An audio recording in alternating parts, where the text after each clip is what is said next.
Jadi zuriatan di Affan adalah antitesa dari zuriatan qiwayan. Maknanya generasi yang tangguh atau generasi yang kuat.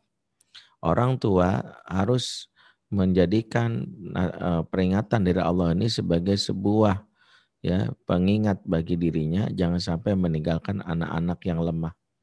Tentu yang dimaksud anak-anak yang lemah ini bukan anak-anak yang nggak bisa membawa, nggak punya kemampuan fisik, bukan sekedar itu. Bukan anak-anak yang nggak bisa lari 10 kilometer, ya, bukan anak yang nggak bisa bawa beban barbel ya 100 kilogram, bukan. Anak yang lemah ini disebutkan para ulama memiliki 3 ciri. Dan kita membahas ciri yang pertama yang terkait dengan anak-anak yang lemah. Ya.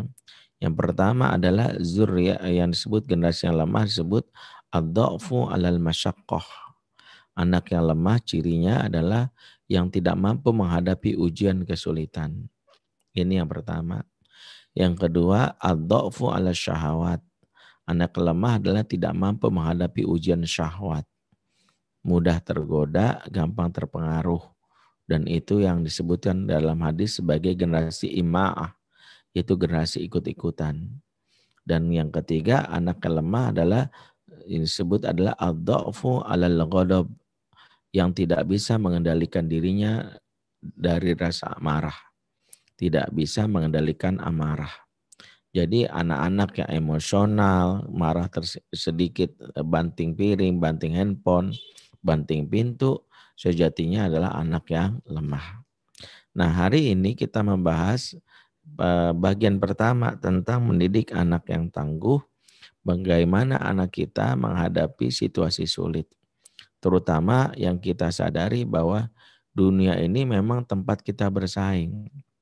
Bahwa ada namanya tadafu' bainal haq wal batil. Ada namanya perseteruan hingga akhir zaman antara hak dan batil. Bahwa bagian dari rekayasa Allah kepada kita, bahwa Allah telah disiapkan musuh untuk manusia namanya iblis. Dan iblis punya tentara bukan dari sekedar di kalangan jin, tapi juga dari kalangan manusia, minal jinnati wan nas. Di mana ada manusia-manusia yang bisa jadi menghalangi ya dengan menghalangi cahaya Allah. Mereka ingin supaya memadamkan cahaya-cahaya Allah dan mereka tentu akan memusuhi.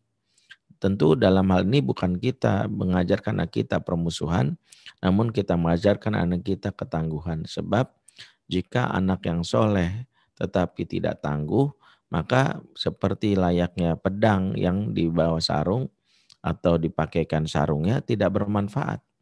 Pedang sih pedang, tapi gertak doang. Tapi nggak bisa dipakai untuk misalnya memotong karena dalam sarungnya. Kesolehan tanpa keberanian kira-kira seperti itu. Nah, anak kita harus dididik dalam hal ini jadi pribadi yang mampu melewati yang namanya ujian, yang namanya kesulitan, dan itulah makna dari anak-anak yang tidak cengeng. Jadi cengeng maknanya bukan sekedar yang selama ini kita pahami, gampang banget nangis. Nangis sejatinya bukan indikator cengeng. Karena kalau kita lihat nangis sebagai indikator cengeng, sahabat banyak juga yang mudah menangis. Abu Bakar As-Siddiq mudah menangis. Bahkan untuk hal-hal yang mungkin sebagian kita remeh. Sebagaimana disebutkan ketika Aisyah Ummul Mukminin yang mendapatkan Rasulullah meminta tolong kepadanya untuk menggantikan, meminta ayahnya Abu Bakar untuk menggantikan Rasul saat sakit sebagai imam masjid. Tapi dalam hal ini Ummul Mukminin Aisyah mengatakan kepada suaminya, ini baginda Dami, wahai suamiku, jangan kalau bisa jangan ayahku Abu Bakar. Engkau tahu bahwa ayahku ini gampang nangis. Kalau baca Quran baru baca satu ayat nangis. Berbaca satu ayat nangis. Kasihan kalau jadi imam ya. Ya kasihan jamaahnya sudah, apalagi kalau baca Al-Baqarah ya. Kapan selesainya gitu ya. Satu ayat nangis, satu ayat nangis. Ya apalagi kalau taraweh kan kebayang betapa mungkin ini yang mungkin menjadi beban bagi jamaah. Ya, ini indikator bagaimana seorang Abu Bakar. Bahkan ketika ada hadis yang menceritakan larangan isbal, bahwa ada kain yang menjulur melewati mata kaki karena sombong, kata Rasulullah, dakhalan nar, dia akan masuk neraka. Maka Abu Bakar dengar hadis ini langsung nangis. Kalau begitu saya penghuni neraka ya Rasulullah. Kata Rasulullah, tidak. Kalau engkau kan karena melorot. Ya, jadi dia sensi banget, baper banget, tapi ini menunjukkan bahwa kepekaan dia terhadap urusan akhirat. Jadi anak kita sejatinya tidak kita anggap cengeng kalau dia baru gampang nangis. Tapi cengeng yang dimaksud adalah ketika dia selalu flight dalam menghadapi masalah. Terbiasa untuk meninggalkan masalah. Terbiasa untuk kabur, gampang menyerah, putus asa, itu cengeng. Nggak bisa bunda, nggak mau aku nggak bisa. Kalau ada masalah menghindar. Dan ini salah satu tantangan, terutama di zaman kekinian yang tanpa sadar anak-anak kita mungkin dilatih untuk menjadi generasi flight generation. Yaitu generasi yang menghadapi situasi sulit dilatih untuk kabur. Dan ini disinyalir oleh beberapa ahli. Saya pernah misalnya menghadiri sebuah forum keayahan di Singapura, ya dianggap sebagai forum ayah internasional. Di situ banyak pembicara dari luar juga, salah satunya dari Amerika Serikat, Profesor Gregory Slayton, ya salah satu ahli yang berbicara. Beliau menyebutkan salah satu yang waspadanya kita terhadap media yang bernama gadget. Jadi gadget ini bukan kita waspadai sekadar bentuk fisik dan konten yang terkait dengan game dan pornografi. Bukan sekadar itu kata dia. Tapi ada hal yang tidak disadari mempengaruhi perilaku anak kita. Yaitu namanya sosial media. Kenapa? Karena sosial media membuat anak menjadi raja di kerajaan yang dibangun. Karena mereka punya tombol di dalam sosial media atau sosial messenger yang bisa menentukan nasib orang. Nama tombolnya adalah block, unfriend, left group, unfollow. Kalau BBM dulu delete kontak. Maksudnya begini, kita posting sesuatu, ada komen nyinyir, kemudian kita nggak suka, block. Kita gabung di sebuah grup, kemudian ada postingan menurut kita unfaedah atau menyindir keyakinan kita atau hal-hal yang sifatnya substantif, kita langsung left. Ya, kita misalnya mengikuti sebuah akun IG selebgram, kemudian kita merasa dia nggak asik postingan kita, unfollow. Kejadian ini kata beliau jangan dianggap sepele. Kebiasaan-kebiasaan orang yang bisa ngeblok, ya, kemudian unfriend, ya atau left group, itu akan menjadi sebuah hal yang akan melatih diri menghadapi dunia nyata. Mereka terbiasa untuk kalau nggak suka ya tinggalin. Kalau generasi kita yang disebut generasi milenial itu sebenarnya generasi 75 sampai 95 ya. Itu yang diluruskan para ahli. Sebenarnya kalau 95 ke atas namanya post milenial. Ya, 95 ke atas. Kalau kita nih ya saya nggak enak nyebut kita, jangan ada yang dibuat 75 juga. Ya saya lah gitu ya. 75 sampai 95 ini sebut generasi milenial. Ya kalau 75 ke bawah namanya kolonial kan gitu ya. Jadi kalau ibu-ibu yang kolonial mungkin sama lah dengan milenial ini, mungkin masih mengalami masa-masa sulit. Makan berbagi satu piring berlima, ya, atau mungkin ke sekolah berjalan kaki, ya beberapa kilometer. Jadi memang teruji gitu. Kalau ada masalah, bapak kita sebelah maju, nggak boleh kabur. Kita mungkin terlatih. Nah, maka ketika kita menghadapi sosial media, mungkin agile, ya tangguh gitu. Tapi anak-anak kita ada yang terlatih, ya kalau nggak suka ya left gitu. Ternyata kebiasaan ini akan mempengaruhi perilaku mereka. Perilaku yang kita khawatirkan adalah kalau menghadapi situasi sulit left. Ya, sekolah baru masuk 2 minggu minta pindah. Bunda nggak mau, sekolahnya nggak bagus. Kok begitu? Iya, gurunya jenggotnya cuma 11 lembar lah. Nggak nyambung. Nggak mau, aku maunya yang itu, sekolah yang itu. Ya udah deh pindah. Baru 2 minggu pindah. Kenapa begitu? Karena mereka menjadikan standar yang mereka pilih adalah comfortable is number one. Comfort is number one. Kalau nggak comfort, cari yang lain. Sehingga mereka lupa dunia ini bukan tempat comfort. Tempat yang comfort itu adalah di mana? Yaitu di surga. Mereka harus melalui fase uncomfort. Dan kita tidak menyebutnya uncomfort sebenarnya, tapi challenge. Makanya nanti ada namanya comfort zone dan challenge zone. Anak-anak kita harus dilatih jiwa challenge-nya.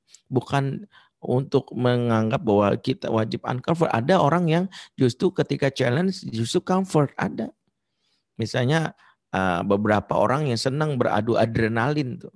Yang sebenarnya dia itu kan zona challenge tapi comfort mereka. Senang nanjak gunung, senang ketika kehabisan uang, bertahan hidup di lautan. Ada orang-orang kayak gini, ada, maka dia meninggalkan kemewahan. Nah, yang kita inginkan anak-anak yang mampu melewati challenge ini. Yang dikhawatirkan adalah karena terlatih dari sosial media. Itulah kenapa dampak sosial media, jadi gadget itu sebenarnya bukan sekedar bendanya, tapi konten yang justru dikhawatirkan itu salah satunya sosmed. Selain sosmed membuat anak-anak kita mengalami yang disebut steer by notif, dikendalikan oleh notification, yaitu otak mereka itu sudah terprogram, bunyi sedikit nengok, bergetar sedikit langsung cek, ya sholat, assalamualaikum warahmatullahi wabarakatuh, langsung. Karena memang dikendalikan notif. Tidur mereka di sampingnya ada gadget. Mereka itu ketika tidur bunyi langsung periksa. Walaupun tidurnya habis isya, mereka nggak bisa bangun subuh dengan keadaan yang fresh. Kok capek bunda? Lah kan kamu habis isya udah tidur. Kenapa? Karena otak mereka masih aktif. Karena otak mereka itu sudah tersistem, terkonek dengan notif.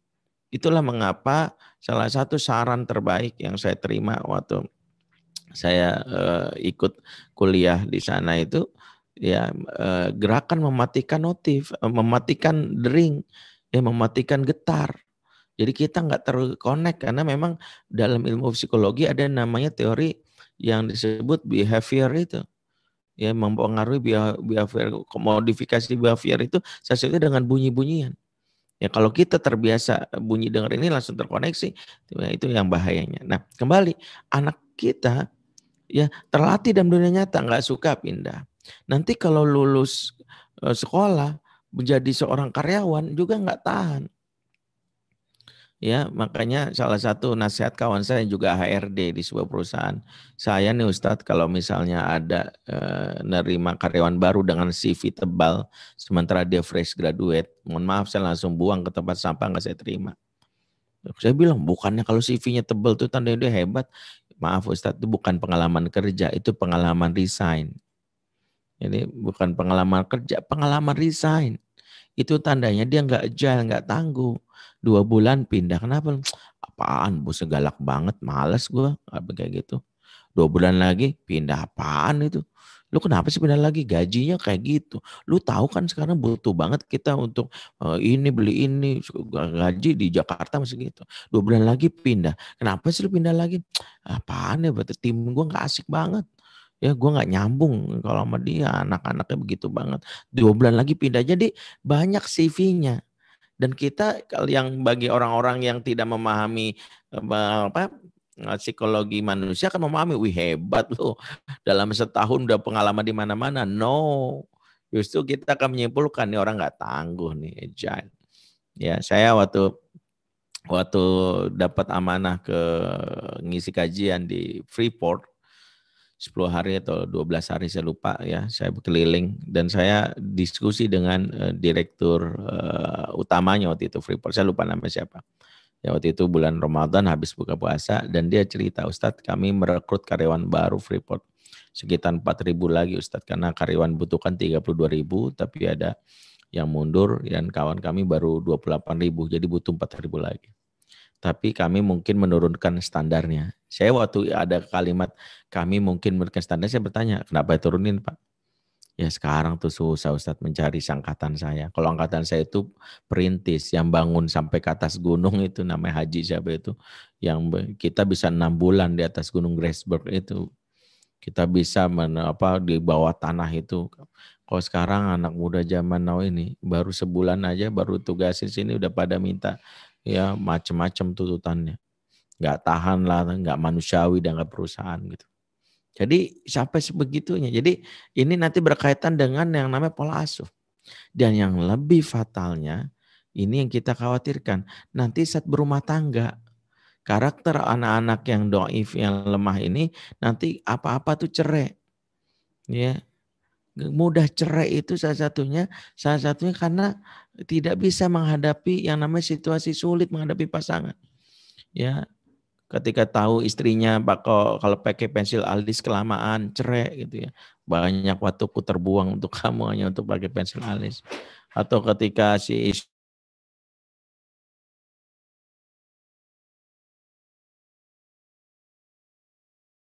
Oke. Ya atau ketika suami ya ngilangin Tupperware kesayangan cerai gitu ya. Mungkin ya Tupperware yang kelihatan aja engkau hilangkan, apalagi ikatan cinta kita. Lah elah. Jadi ada hal-hal yang mungkin makanya ini ngeri ya, salah satu pandemi yang menjadi kewaspadaan. Saya sekarang sedang berdoa pada Allah ini karena isu pandemi ini bukan sekedar isu kesehatan, tapi isu family, dan sayangnya negeri ini tidak melibatkan para ahli-ahli keluarga dalam mengambil kebijakan ya. Kalau di luar negeri, seingat saya banyak informasi dari kawan-kawan di Australia, dari Finland, dari Norway.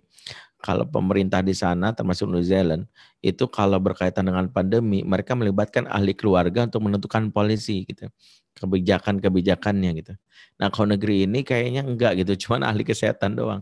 Padahal yang terdampak itu family. Salah satu yang kita ngeri menghadapinya bahwa angka perceraian di negeri ini justru masa pandemi meningkat pesat. Itu antrian-antrian di pengadilan agama udah kayak antrian sembako gitu. Ya, saya kemarin lewat Pengadilan Agama Jakarta Timur dekat rumah saya itu di daerah Ciracas itu. Saya, wah Allah, saya bilang, ini orang mau ngapain sih sampai nggak muat parkiran sampai pinggir jalan. Saya sampai pikir ya, belum lagi berita-berita di Pengadilan Agama di Bandung dan macam-macam. Jadi memang ada yang kita ngeri justru. Tapi kengerian ini bisa jadi salah satunya karena memang sebagian besar kita tidak dididik untuk menjadi pribadi yang fight menghadapi situasi sulit. Sehingga ketika Allah uji dengan pernikahan yang tidak bahagia, kesimpulan cuma satu, kalau lu nggak bahagian gua buat apa pertahankan? Seolah-olah dia merasa bahwa kehidupan itu harus sesuai dengan maunya dia. Padahal kalau niat nikah itu adalah ibadah, maka ibadah itu menagih kita dua hal. Satu, yaitu jika senang disyukuri, jika susah disabari. Harusnya kan begitu. Ada kalanya kita bahagia bersyukur dapat pasangan sesuai harapan, tapi ketika tidak sesuai harapan, disitulah ujiannya. Disitulah kenapa ada wanita-wanita mulia seperti Asia yang menghadapi suami yang luar biasa jahat seperti Firaun. Ya, sekiranya Asia mungkin model anak zaman now, mungkin udah gugat cerai di Firaun di pengadilan agama setempat di Mesir.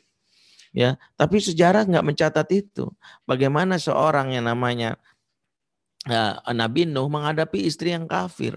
Padahal kalau kita lihat dari sisi syariat, alasan apa yang paling tepat untuk menceraikan pasangan? Kafir. Tapi ternyata Nuh tak pernah menceraikan istrinya. Lihat bagaimana Nabi Lut. Bagaimana Nabi Lut itu punya istri yang pendukung LGBT. Kalau kita kembalikan lagi dari sisi bagaimana hubungan suami istri. Alasan apa yang paling tepat untuk menceraikan istri? Sebenarnya karena kekafiran, kemaksiatan. Ini enggak dipertahankan oleh Nabi Lut. Nabi Zakaria juga begitu, punya istri udah tua, mandul pula. Tapi lihat doanya, tak satu pun dia berdoa, ya Allah, carikanlah bagiku istri baru, daun muda yang gampang hamil, sekali colek anak 5. Kan enggak ada doanya kayak gitu. Dia bersabar dengan istri yang sudah tua, mandul pula. Karena para nabi belajar, karena itulah karakter ketangguhan dan itu wajib dimiliki oleh anak-anak kita yang ingin menghadapi tantangan di masa depan. Karena nanti perilaku itu akan kita lihat. Karena perilaku inilah yang akan menunjukkan bagaimana kualitas anak-anak kita. Ya, karena itu bagaimana yang harus kita latih ya, bagaimana membuat anak-anak kita menjadi anak-anak yang tangguh terutama dalam menghadapi ujian kesulitan. Kita bisa belajar banyak sekali contohnya dan Quran sudah membuat satu profil seorang anak yang itu menjadi rujukan kita dalam mendidik anak tangguh ya.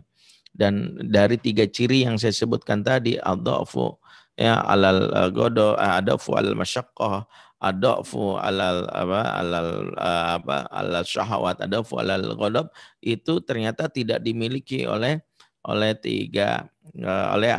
anak ini dan dia malah menjadi anak yang kuat. Siapa anak yang dimaksud yang kita pelajari kisahnya dan menjadikan oleh Allah sebagai kisah yang terbaik? Yaitu beliaulah yang kita kenal sebagai Nabiullah Yusuf alaihissalam.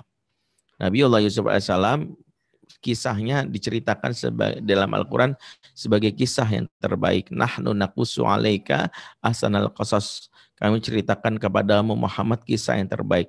Ini jaminan garansi dari Allah bahwa kita akan mendapatkan kisah yang terbaik lewat kisah Nabi Yusuf, karena selain kisah ini mengandung prinsip dramaturgi, yaitu bagaimana begitu luar biasanya ya kisah ini dalam Al-Quran, ya memberikan prinsip drama, tapi juga pesan-pesannya luar biasa.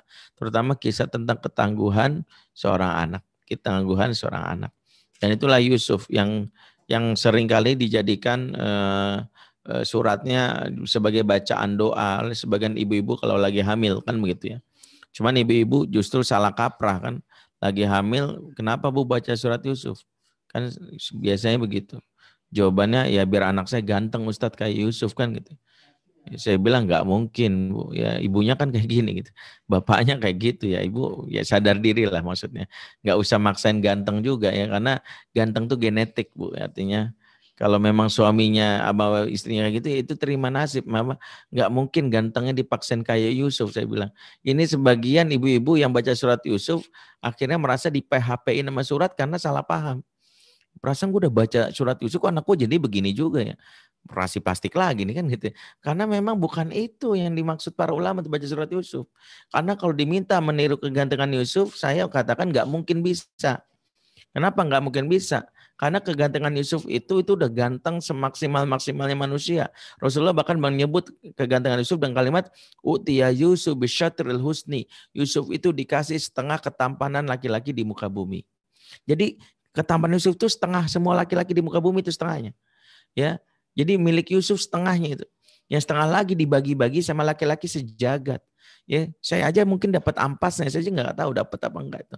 Ya nggak tahu suami ibu, anak ibu. Jadi memang jangan berpikir ganteng kayak Yusuf. Ini perlu diruruskan biar nggak kemana-mana ini jadi sebuah paradigma menurun yang akhirnya kita itu malah salah memahami bagaimana kenapa baca surat Yusuf. Ya, karena kegantengan Yusuf itu dalam kitab Faidul Qadir jelaskan saking gantengnya Yusuf ya, wanita yang belum haid jika memandang wajah Yusuf langsung haid, Bu, bayangkan. Jadi masya Allah, ibu-ibu ada nggak yang tahu-tahu mandang wajah saya langsung haid? Kan enggak ya, mungkin mual, muntah, mungkin saya sih sadar diri. Ya, ibu yang hamil 7 bulan jika memandang wajah Yusuf langsung lahiran, Bu. Jadi itu teknik lahiran masa zaman dulu tuh memandang wajah Yusuf nggak sakit, Bu. Yusuf keluar langsung. Dan itu nggak sakit, bayangkan saking hebatnya Yusuf. Di zaman Yusuf ketika jadi raja disebutkan oleh Imam Al-Ghazali di kitab Al-Mahabbah. Bagaimana Yusuf itu disebutkan jika rakyatnya kelaparan sampai nggak makan selama 3 bulan, 4 bulan, begitu memandang wajah Yusuf laparnya hilang. Masya Allah. Ini luar biasa nih teknik diet terbaik itu adalah mandang wajah Yusuf ya. Jadi ibu kalau mau ngecek suami ibu ganteng kayak Yusuf itu pas bulan Ramadan. Jadi kalau ganteng lapar banget mandang wajah suami ya. Kalau tiba-tiba laparnya hilang mantap itu berarti suaminya. Nah itu intermezzo aja ya. Insya Allah itu. Kenapa saya sampaikan ini biar jangan sampai kita memahami dengan cara salah. Kenapa kita baca surat Yusuf? Salah satu jawabannya karena kita ingin mempelajari profil ketangguhan seorang Yusuf. Salah satunya Yusuf yang mau kita bahas ini, Yusuf menjadi anak yang tidak cengeng. Buktinya apa? Saat Yusuf ya dicemplungkan ke sumur karena kecemburuan atau iri hati dari saudara kandungnya yang beda ibu, ya lain bapak ya. Yakub punya 4 istri. Yang pertama namanya Lia, yang kedua namanya Rohil. Rohil inilah ibunya Yusuf. Yang berikutnya namanya Zulfa, yang ketiga berikutnya namanya Balha. Jadi Lia ini jadi kalau kita baca sirah ya Alkitab Qasasul Anbiya'nya Ibnu Katsir jelaskan bahwa Lia atau Laya ini itu adalah anak dari pamannya Yusuf namanya Laban di desa Haran. Jadi Yusuf ya bukan Yusuf ya, dari Yakub ya. Yakub ini punya 4 istri tadi.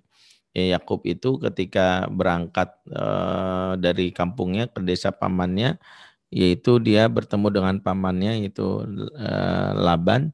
Di situ dia melihat Rohil yang akan jadi ibunya Yusuf itu, dan Rohil ini cantik sekali. Karena itu dia berniat menikahi berniat menikahi Rohil, tapi ternyata oleh paman diminta untuk menyiapkan mahar dengan cara bekerja kepadanya selama 7 tahun. Jadi diminta maharnya kerja 7 tahun. Maka dia pun bekerja selama 7 tahun. Begitu sudah bekerja, lantas berkata kepada pamannya, "Paman, aku sudah berikan dalam hal ini jaminan maharnya dengan kerja untukmu dan sudah selesai. Aku ingin menikahi putri paman." Maka ditanya, "Siapa yang kau nikahi?" Tentu Rohil, karena dia tahunya Rohil yang cantik. Maka kata pamannya, "Nggak bisa. Rohil kan punya kakak namanya Lia. Lia belum nikah, dan tradisi kami mungkin seperti tradisi kita zaman sekarang, yaitu adalah jangan sampai akhirnya dalam hal ini Lia nggak punya nggak boleh dilangkahi, nikahi dulu kakaknya ya baru boleh nikahi adiknya. Dulu syariat membolehkan. Makanya mau tidak mau yang namanya Yakub menikahi Lia. Ketika menikahi Lia, ternyata Lia hamil, barulah dia izin, "Paman, istri sudah hamil, bolehkah saya menikahi Rohil?" Akhirnya diizinkan, dan tapi syaratnya kasih mahar lagi, kerja 7 tahun. Ya, Yakub protes, "Lah kan udah kemarin," kata pamannya, "kan itu buat Lia, buat Rohil ya beda lagi maharnya." Jadi kerja lagi dia 7 tahun sampai kurang lebih dia baru menikahi Lia ya sekitar 15 tahun dari niat awalnya itu. Nah, setelah itulah dia menikahi Rohil ya, ketika menikahi Rohil ternyata Rohil tidak langsung hamil. Dan Rohil itu ketika tidak punya anak beberapa tahun dari Yakub merasa malu, dan tradisi wanita di Arab jika malu tidak bisa memberikan anak buat suami, dia meminta pembantunya menjadi istri bagi suaminya. Itu tradisi orang Arab ya dalam menutupi aib. Jadi pembantunya namanya Balha ya, minta naik kelas menjadi istrinya Yakub ya. Dan Lia cemburu karena adiknya memberikan pembantu untuk istrinya Yakub, maka dia pun tertantang. "Memang kamu doang yang bisa ngasih pembantu jadi istri suami. Aku juga bisa," gitu. Jadi dia tertantang, maka diberikan namanya Zulfa pembantunya. Jadi singkat kata ya, Yakub menikahi 2 majikan dan 2 pembantu ya. Nah, saat Yakub akhirnya dalam hal ini Rohil ibunya ya, pada saat melahirkan Bunyamin, Rohil meninggal. Saat itulah Bunyamin singkat kata ya diasuh oleh ayahnya Yakub, sementara Yakub bingung siapa yang mengasuh Yusuf. Akhirnya Yusuf pun diasuh oleh bibinya yang ada di kampung yang lain, yang akhirnya diminta tolong untuk mengasuh Yusuf sampai Bunyamin sudah cukup umur 6 bulan. Ya nanti saya ambil lagi. Jadi Yusuf karena nggak punya ibu diasuh sama bibinya. Nah, ternyata setelah 6 bulan Yakub mengambil Yusuf. Singkatnya begitu ngambil Yusuf, saking cintanya sama Yusuf yang ganteng udah kelihatan dari kecil, si bibi ngakal-ngakalin gimana caranya ya supaya Yusuf tetap di sini. Sementara ayahnya sudah mengambilnya. Nah begitu ayah datang, begitu membawa Yusuf, tiba-tiba sang bibi atau kakak dari Yakub teriak, "Emasku hilang, gelas emasku hilang." Setelah dicek ternyata ada di gamisnya Yusuf. Dan dia menagih supaya Yusuf ya ditahan, karena menurut hukum di kampung kita, pencuri wajib ditahan di rumah sang tuan rumah yang kemalingan. Tapi sang ini keheranan, tapi ya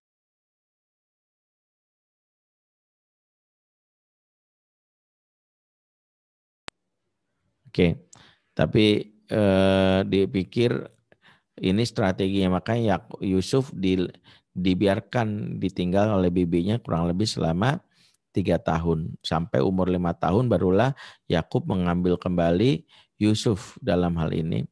Singkatnya, begitu Yusuf dikembalikan ke pangkuannya Yakub, disitulah Yakub seperti layaknya bapak yang sudah lama nggak ketemu anak, mencium-cium, waduh ya Allah, kan gitu ya. Ya, dan karena Yusuf juga nggak punya ibu, jadi perhatian terhadap Yusuf lebih besar. Inilah membuat cemburu dari saudara-saudaranya. Jadi hasadnya muncul. Jadi hasad ini muncul bukan karena ketidakadilan, karena kalau Nabi Yakub kan nabi itu pasti adil. Ya, tapi sebagian besar hasad itu karena ketidakadilan. Itulah mengapa hati-hati kalau kita punya anak, jangan sampai ada bahasa ketidakadilan yang menimbulkan hasad. Ya, salah satu bahasa ketidakadilan yang sering dilakukan kita sebagai orang tua kepada anak adalah apa? ngalah ya, abang ngalah, abang nggak boleh gitu, abang ngalah, kakak harus ngalah ya, nggak boleh gitu. Ini bahasa ketidakadilan dan ini kita kalau mau minta maaf nih sebenarnya banyak-banyak minta maaf sama anak pertama. Sebagian besar anak pertama itu kata Ibu Eli Risman guru saya biasanya karirnya mentok, mendem dan prestasinya nggak bagus. Ya karena korban obsesi orang tua termasuk ya seringkali dengan bahasa ngalah gitu. Dan itu yang tidak elok. Nah, itu yang membuat kadang-kadang terjadinya sibling rivalry sampai dendam ya sampai muncul dendam sampai dewasa bahkan yang lebih fatalnya menjadi luka pengasuhan dan membuat anak pertama itu musuhinya. Nah, sementara kasusnya Yakub itu lebih karena salah paham saja. Yakub sebenarnya adil. Yakub tidak mengatakan bahwa Yusuf lebih disayang, tidak. Tapi saudara-saudaranya Yakub Yusuf berkata dalam surat Yusuf ayat 8, la Yusufu wa akhuhu ahabu ila abinna minna. Sungguh Yusuf dan saudaranya Bunyamin lebih disayang ayah daripada kita. Jadi mereka tuh ngerasa jealous gitu. Ya, karena jealous itulah mereka akhirnya melakukan hal yang buruk sekali, yaitu menjebak Yusuf. Awalnya diajak main, ujung-ujungnya dicemplungin ke sumur. Dan Yusuf mengalami fase dicemplungin sumur selama kurang lebih ya 2 hari, 3 hari 2 malam dalam sumur. Yang mengalami kelaparan, kedinginan, ya sendirian, ya betapa mengkhawatirkannya ya alhamdulillah ya kalau jomblo sekarang mah sama mengalami yang sama ya untungnya ya, sama kelaparan kedinginan kan gitu untungnya ada GoFood ke mereka. Kalau Yusuf kan nggak mengalami itu ya Yusuf dia selama umur 7 tahun mengalami itu kemudian diselamatkan oleh beberapa pedagang yang awalnya dikira diselamatkan malah jadi budak dioper sana oper sini sampai akhirnya dijual ke majikan yang bernama ya Zulaikha. Ketika sudah bersama Zulaikha, akhirnya karena makar Zulaikha, dia dipenjara. Jadi Yusuf mengalami hidup yang nestapa, galau, ya, gelisah, ya sedih, merana, sengsara. Kurang lebih selama 12 tahun dari umur berapa? Dari umur 7 tahun. Sampai umur 19 tahun. Nah uniknya di sinilah sejarah mencatat selama 12 tahun selama 12 tahun Yusuf mengalami kondisi sulit, tidak pernah sekalipun Yusuf ya mengalami stres. Tidak pernah dari riwayat Yusuf tiba-tiba berpikir mau bunuh diri, ya Allah hidup begini amat.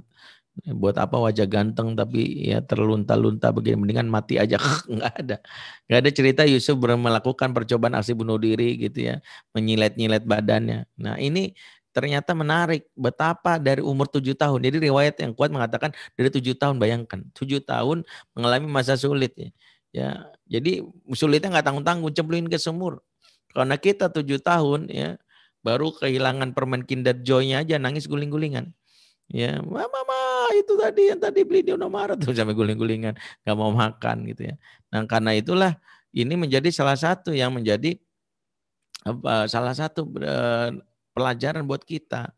Ya bagaimana seorang ayah dalam bunda mempersiapkan itu. Nah pertanyaannya apa rahasianya? Sehingga Yusuf ya ketika ternyata dilepas oleh orang tuanya, dalam hal ini bukan dilepas orang tuanya, tapi takdir Allah membuat beliau harus menghadapi situasi sulit, tapi tidak sekalipun ya mengalami yang namanya situasi dia cengeng ya, flight atau membunuh diri. Ternyata rahasianya adalah model pendidikan Yakub yang pertama, Yakub memenuhi asupan kepada anak-anaknya lewat 3 asupan yang menjadi kebutuhan pokok kalau ingin memberikan anak yang sehat lahir dan batin. Karena Yakub menyadari bahwa anak-anaknya manusia itu terdiri dari 3 unsur kan. Yang pertama adalah akal, yang kedua jasad, yang ketiga ruh. Ya, orang Barat nyebutnya mind, body, and soul. Ya, 3 unsur ini yang dalam diri manusia itu punya asupan. Di mana asupan ini mempengaruhi kualitas kesehatan masing-masing unsur tadi. Kayak akal nih. Akal ini asupannya apa? Asupan akal apa? Baca kalau zaman sekarang, diskusi, ngobrol, ya, mikir ya. Makanya kalau anak-anak diajak jarang mikir, ya, terutama model pendekatan komunikasi yang ya, instruksi, ya, monolog, ya, lebih banyak marah, akal ini kemungkinan mengalami yang namanya fungsi berpikir hilang, yang kita kenal sebagai thinking shock. Thinking shock itu gegar berpikir. Nah, anak-anak yang mengalami gegar berpikir ini biasanya pola komunikasi yang dilakukan orang tua adalah ya makan, sholat. Kamu tuh susah banget dibilangin baca, baca, baca, baca. Anak-anak seperti ini akalnya nggak berfungsi, ujung-ujungnya kelak kalau menghadapi situasi sulit otaknya buntu, nggak bisa. Itulah awal pertama mereka stres karena akalnya nggak dibaksa untuk keluar. Karena nggak dilatih, itu thinking shock. Anak thinking shock tuh cirinya dua. Biasanya kalau ditanya udah mau makan mie ayam apa bakso, terserah. Mau pesantren apa sekolah negeri nanti lulus SMP, terserah. Mau ikut mama apa ikut papa, terserah. Nah, anak terserah ini bahaya. Karena ini menunjukkan bahwa dia mengalami namanya nanti thinking shock. Yang lebih fatalnya itulah kenapa akal ini penting dapat asupan. Bahkan kalau ada orang tua yang pikun, sebenarnya karena asupan akalnya aja sih. Kenapa Mahathir Muhammad digelari sebagai PM tertua di dunia, kan 92 tahun gua salah. Dia diangkat jadi PM di Malaysia. Ya, terpilih kembali kan gitu ya. Dan rahasianya adalah dia bilang setelah saya pensiun, saya nggak pernah menghilangkan kesempatan untuk berdiskusi dan membaca buku. Dan salah satu yang dia bilang pekerjaan terbaik pensiunan itu konsultan. Jadi kalau ada emak-emak kita nih yang udah sepuh tiba-tiba ada yang mungkin pikun, sebenarnya lebih karena ya ketidakperhatian anak-anaknya untuk ngajak ngobrol. Anak-anak tidak pada ngajak ngobrol orang tua membuat ya pikun itu menjadi salah satu penyakit yang menyerang karena ngobrol sejatinya memproduksi kata-kata dan mengaktifkan akal. Jadi kenapa salah satu cara membuat emak kita itu supaya nggak pikun, ngajak ngobrol. Ajak ngobrol aja. Nah, itu membuat dia akalnya terus jalan. Oke, kembali. Namanya akal ini ada asupan. Jadi makanya kalau orang nggak dapat asupan akal mengalami tadi disfungsi seperti pikun ya. Kalau anak zaman now nyebutnya lola ya, loadingnya lama gitu ya, baru ngeh gitu ya. Yang kedua asupan fisik. Kalau asupan fisik nih pasti ibu-ibu ya nggak pernah absen ya karena kita menyadari kan kalau asupan fisik itu kan orang pasti tahu lah makan, minuman, suplemen tubuh, tidur, ya olahraga itu asupan fisik. Dan kita baru menyadari kalau fisik itu kan biasa ada alarm-alarmnya. Kalau kita merasa ya kok mata berkunang-kunang, ya jantung berdebar-debar, apakah ini jatuh cinta? Bukan, ini lapar kan gitu ya. Jadi kita sadar gitu. Ternyata oh ya gue mau pingsan karena belum makan seharian. Nah, fisik itu paling mudah kita detek ya karena merasa secara fisiologis orang akan terasa, makanya kita butuh makan gitu. Ya, dan biasanya orang tua lebih aware terhadap asupan fisik, apalagi orang tua yang memandang udah fisik itu sebagai sebuah kebutuhan pokok ya. Makanya kita ini sering mengingatkan untuk asupan fisik, makannya nak jangan lupa makannya gitu. Fisik, asupan fisiknya itu. Ya, kan kita nggak pernah absen, apalagi orang tua yang dari kecil tuh anaknya dikasih banyak kali, dikasih multivitamin ya, minyak ikan, minyak jelantah, semua minyak dikasih ya, semuanya supaya fisiknya kuat ya. Kalau saking kaya kasih minyak Aftur atau Pertamax. Nah, oke. Yang ketiga ada asupan ruh dan ini yang mungkin selama ini nggak aware kita bahwa manusia punya ruh dan ruh itu punya asupan. Asupan ruh apa? Sesuatu yang terkoneksi kepada Allah itu ruh. Karena ruh itu dari mana? Ruh itu dari Allah kata Allah dalam Quran. Ruh itu dari Allah. Ya yas'alunaka 'anil arwah. Ya yas'alunaka 'anil ruh, yas'alunaka 'anil ruh kan gitu. Mereka bertanya tentang ruh. Ya, ruh itu berasal dari Allah. Nah, apa asupan ruh? Sesuatu yang akan mengantarkan kita kepada Allah itulah asupan ruh. Makanya kenapa kita sholat?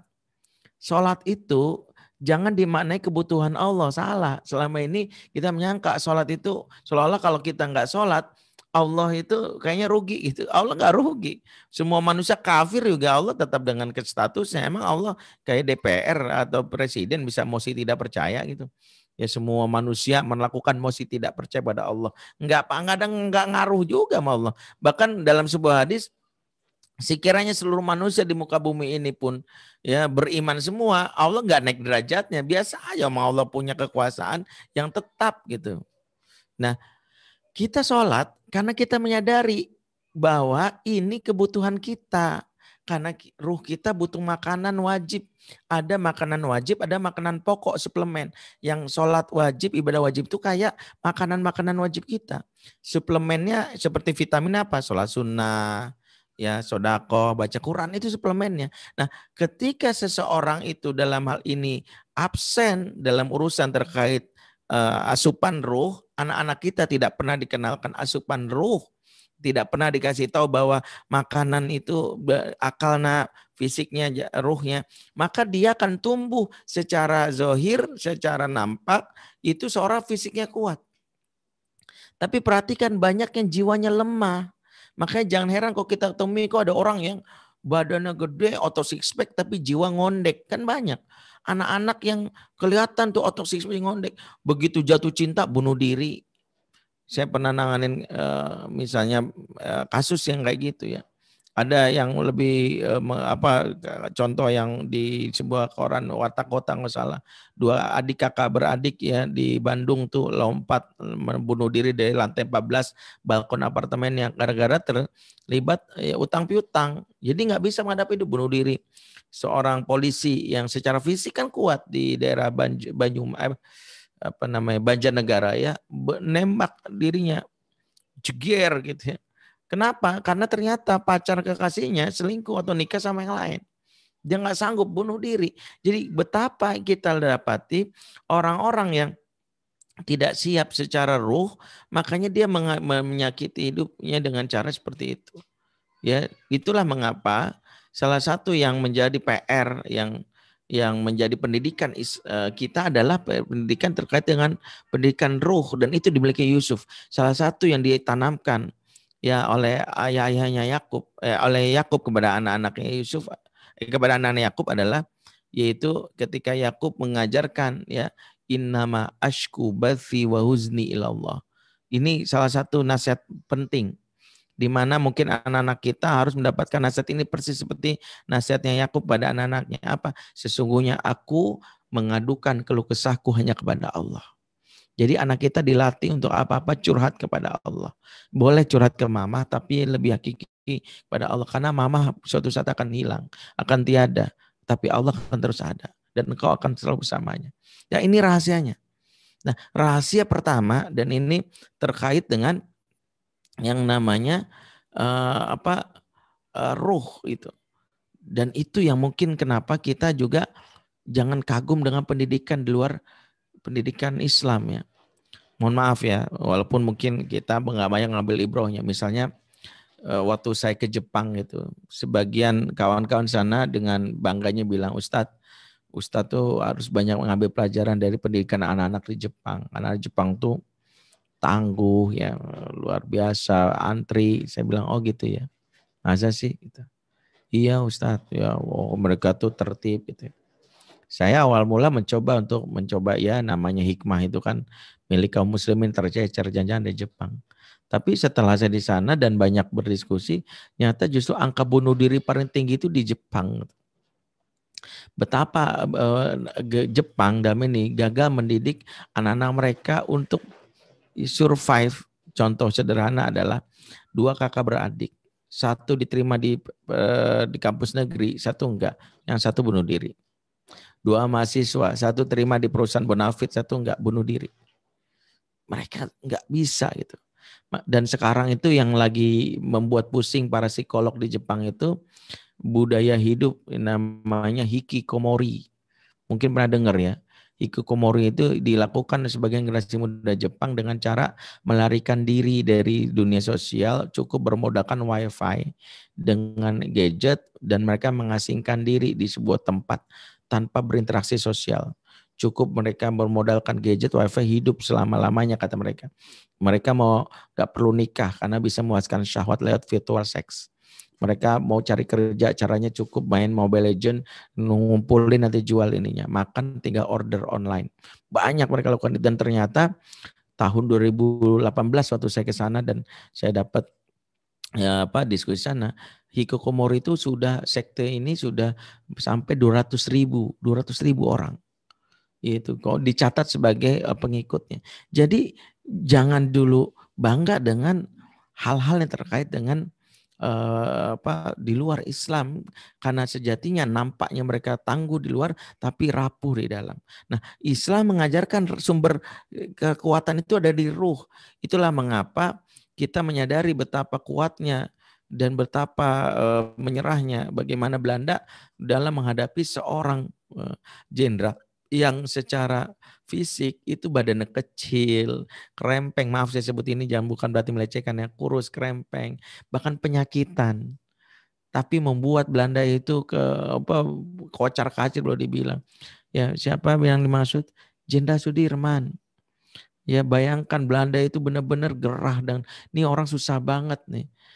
Dan saya ketika dengar ceramahnya atau tausiahnya dulu Jenderal Gatot Nurmantio, Panglima TNI waktu beliau menjabat, beliau menceritakan dengan antusias rahasia jimat. Beliau nyebutnya jimat walaupun saya nggak suka dengan istilah jimat itu ya.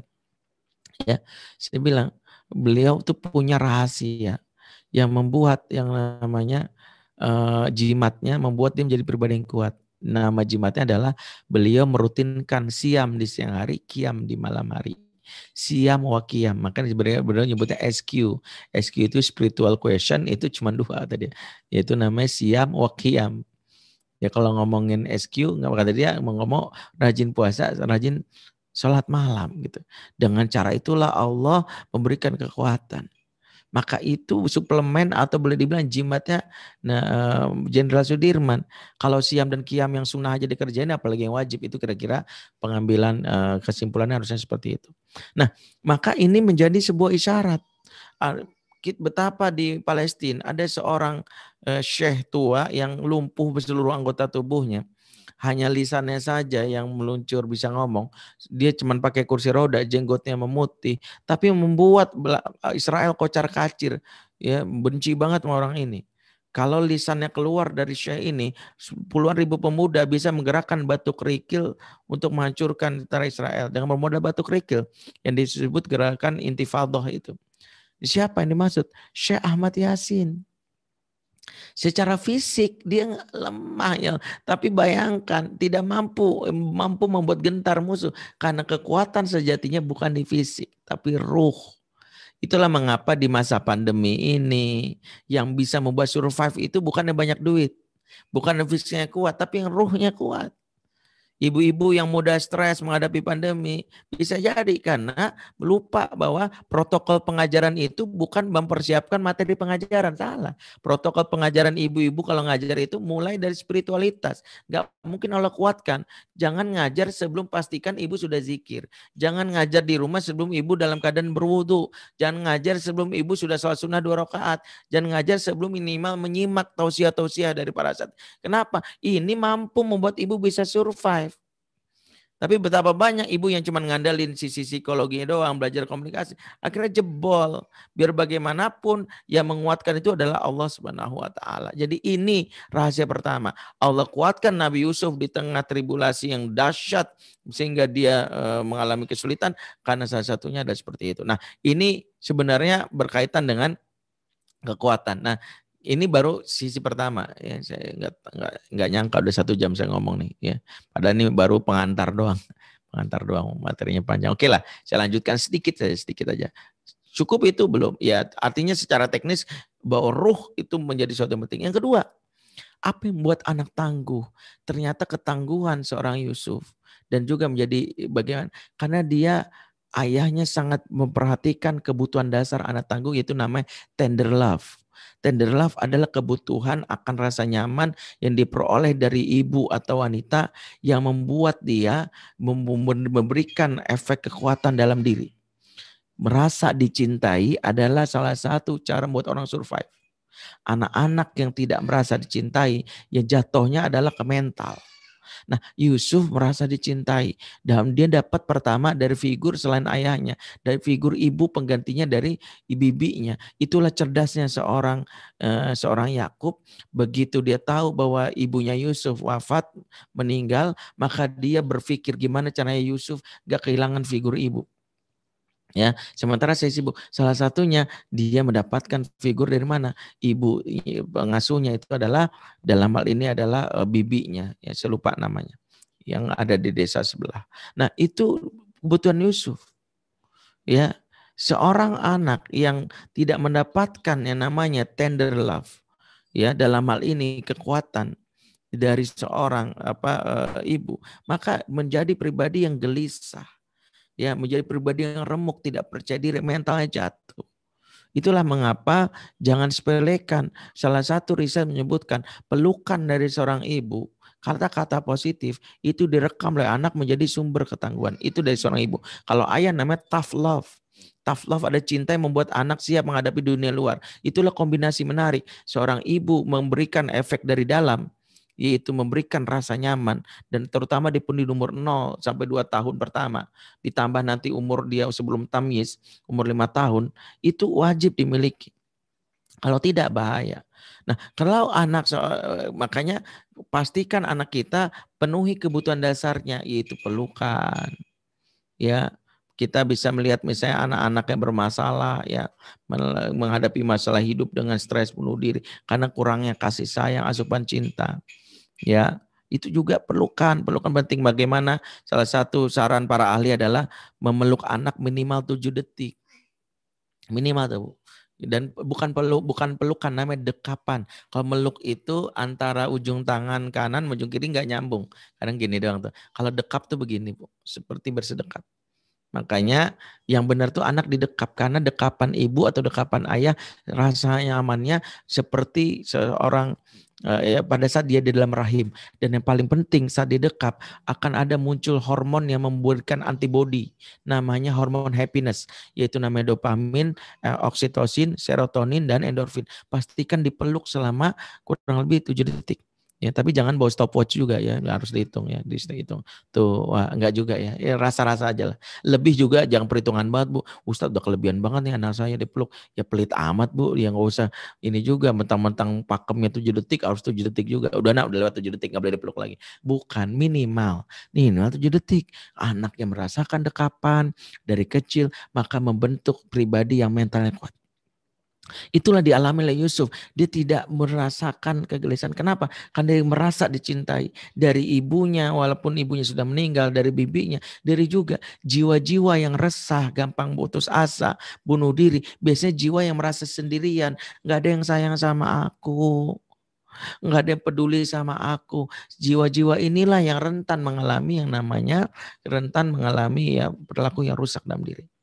Nah, tapi tidak cukup dengan figur seorang ibu saja, harus ayah. Karena ayah nanti mengajarkan tentang ketangguhan.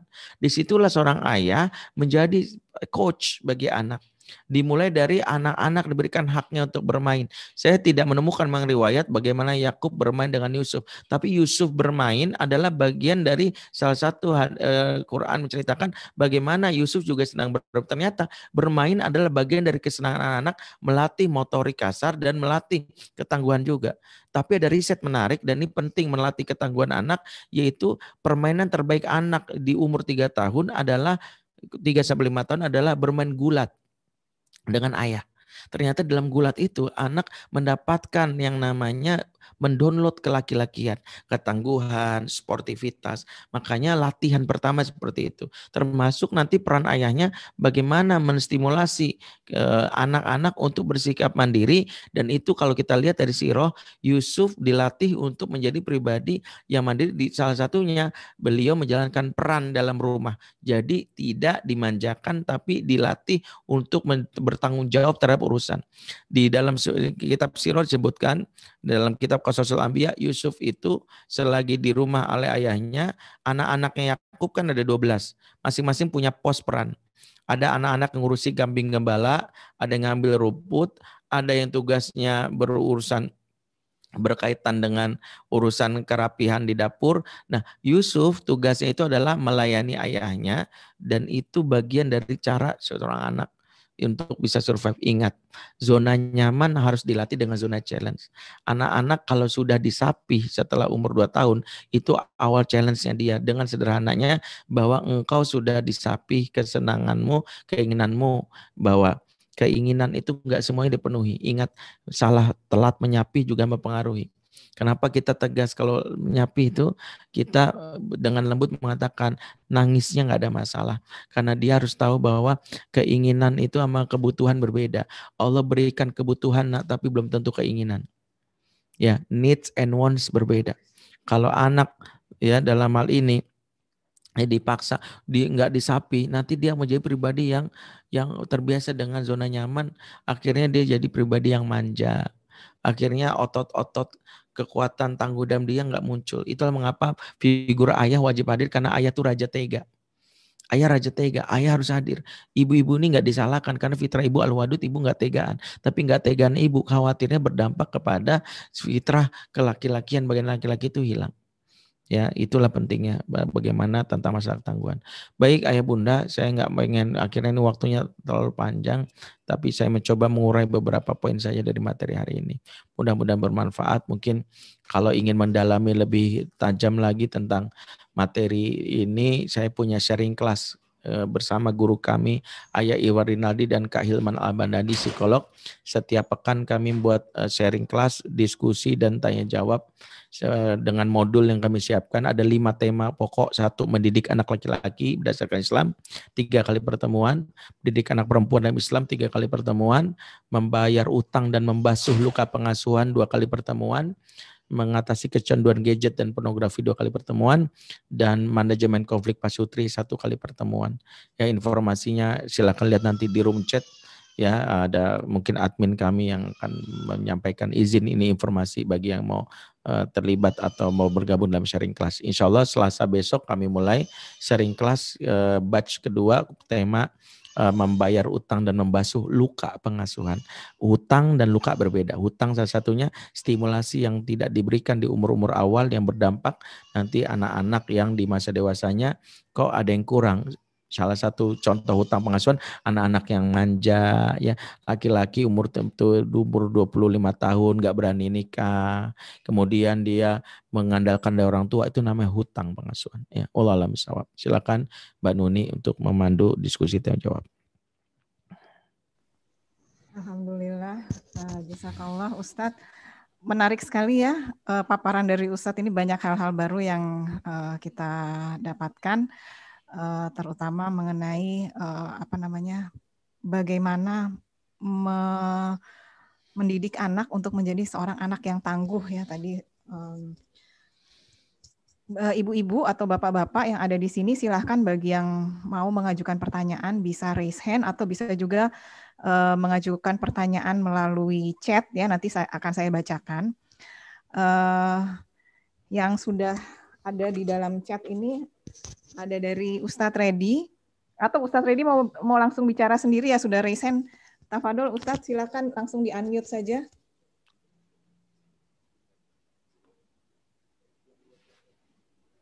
Assalamualaikum warahmatullahi wabarakatuh. Waalaikumsalam warahmatullahi wabarakatuh. Nama Ustaz. Jazakallah Ustaz Iya. atas infonya. Saya sudah tulis sebenarnya di chat, namun mungkin langsung saja. Kebetulan saya ini dikaruniai 1 orang anak laki-laki Ustaz. Hanya 1. Jadi anak tunggal. Barangkali apa yang harus saya ketahui sebagai seorang ayah, prinsip agar dia tumbuh mandiri dan soleh dan mandiri gitu. Walaupun anaknya sebenarnya sudah besar. Umur berapa Ustaz? Udah berapa? 20 Ustaz. Masya Allah Ustaz. Iya, kelas tingkat 3 gitu. Tapi saya pikir perlu saya belajar karena memang tetap selalu pengalaman pertama gitu. Masya Allah. Ya, yang kedua, Ustaz, pertanyaan kedua, ini yang lagi trending tuh kan tentang Habib Nurmagomedov ya. Iya. Nah, tadi disebut-sebut Nagula. Saya lihat tuh di dalam kronikelnya itu, video kronikelnya, dia dididik sangat keras oleh ayahnya. No mercy lah gitu. Tanpa ampun gitu kan. Pagi-pagi lari ke atas gunung berapa kilo itu. Tapi kok tidak ketika beliau retired itu ayahnya itu tetap dianggap sebagai role modelnya gitu. Tidak ada seperti dendam, padahal begitu keras dia kepada Habib dan saudara-saudara sepupunya yang jadi ayah sekaligus juga pelatih. Nah, apa sebenarnya yang kemungkinan yang tersembunyi apa di sana yang menyebabkan keras itu tidak menyebabkan luka hati gitu ya dari seorang. Baik. Itu aja Ustaz. Jazakumullah khair. Insyaallah. Baik, yang pertama, kalau sudah 20 tahun sejatinya anak sudah memiliki tanggung jawab personal yang kalau boleh diterjemahkan ya sejatinya anak itu bukan anak kita lagi ya, artinya dia sudah tumbuh jadi pribadi yang ya dia tumbuh secara matang. Maka kalau ada beberapa poin yang kita rasa kurang ya itulah yang disebut sebagai utang pengasuhan. Untuk mendeteksi utang pengasuhan itu ada dua, pertama dari ujaran, yang kedua dari tindakan. Ya kalau ujaran itu misalnya gini, aku nggak bisa, aku nggak mampu, nah itu namanya utang. Kok dia bisa ya, laki-laki kok selalu lemah, nah itu utang. Atau tindakan, misalnya tindakan itu ya kabur pada masalah, itu namanya utang. Jadi kita menilai kok ujaran tindakan itu tidak mencerminkan, itu namanya utang. Nah, apa yang kita lakukan biasanya itu terkait dengan ada beberapa hal yang hilang di umur ketika anak mendownload ke laki-lakian. Kapan anak mendownload ke laki-lakian? Itu umur 7 sampai 15 tahun. Di situ fase ketika tamyiz, anak akal sudah aktif, dia kalau bagi laki-laki dia sudah membutuhkan simulator. Simulasinya adalah dari ayahnya. Itulah kenapa fase ketika Nabi Muhammad sudah mulai mengalami safar bersama Abu Thalib, sudah mengalami ikut dalam perang Fijar, Rasulullah sudah ikut dalam menggembala kambing, itu mendownload ke laki-laki di situ. Kalau anak tahu cara bagaimana menyelesaikan masalah dari ayahnya, anak tahu bagaimana misalnya menghadapi situasi sulit dari ayahnya. Makanya kalau itu ternyata tidak ada, padahal kita tidak seperti itu, berarti ada yang lost. Nah, bagaimana caranya? Salah satu cara membayar hutang itu jangan ceramah, tapi bertindak. Ya, satu, ulangkan waktu one on one time. Berdua saja seperti Rasul membawa Abdullah bin Abbas dinaikkan ke atas ontanya ya, atau Abdullah bin Umar atau Muaz bin Jabal kan sering berdua, atau dengan sahabat yang lain. Berdua itu cara paling mudah dan langsung bertindak. Apa yang kekurangan dia? Dia nggak berani, ajak langsung naik gunung. Dia melihat langsung cara ayahnya karena dia harus ditransfer, di-download kira-kira seperti itu. Maka itu yang paling tepat, intensitas bertemu dengan ayah dengan menilai yang kalau boleh dibilang ini namanya mabit yang intensif dan melihat perilakunya, itu membuat anak mudah menyerap. Oh harus begini ya, oh harus begini ya. Itulah sejatinya cara paling mudah menyerap yang namanya kelaki-lakian dari sang anak, dari sang ayah. Nah kalau terkait dengan Habib ini memang nih luar biasa. Kalau saya berbicara ayahnya pada no mercy, tapi yang harus kita pahami bahwa dalam Islam ya ada hal yang sifatnya yang berkaitan dengan syariat, berkaitan dengan ketangguhan, berkaitan dengan hal-hal yang boleh, yang berkaitan proses, tapi ada hal yang berkaitan dengan apa yang boleh dibilang istihad ya. Nah kalau kita terkait dengan beberapa hal yang terkait dengan lakukan ayahnya Habib, kenapa sih tidak menimbulkan trauma? Satu, karena ayahnya Habib melakukan satu, dia mengajar dengan dia menjadikan dia sebagai rujukan utama. Itu pertama. Ya. Yang kedua, dia mengajar melatih anaknya dalam proses yang panjang. Kenapa proses yang panjang? Karena proses yang panjang membantu yang namanya anak mendapatkan esensi dari perilaku ayah yang buruk. Dalam tanda kutip ya, buruknya ya.